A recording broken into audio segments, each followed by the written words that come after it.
Here we are again, and today we've got a UAP 1-star British Euro cylinder.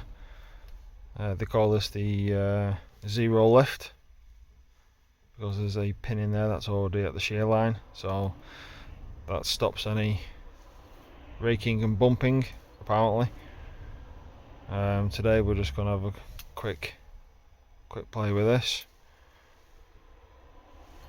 I've put a little mark on here just to zoom in a little bit. There we go. That just helps any visualization on any fault sets we may get.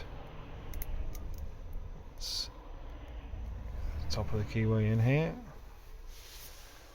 Right, let's try and get this camera to stay focused.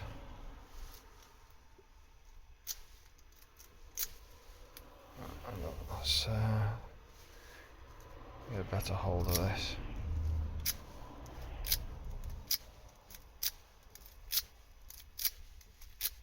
There you go. Bit of zipping, give us a fault set.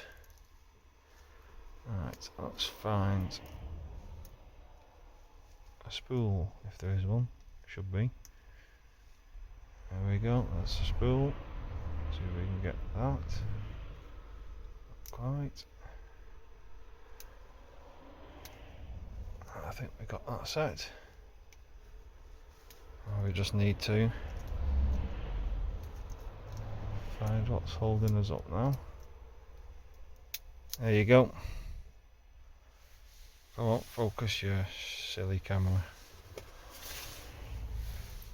There we go. So that was certainly a fairly easy pick, to be honest, especially with my fairly basic skills. So the UAP Zero lift maximum security Euro cylinder is not what it says on the tin. There we go. Thank you very much.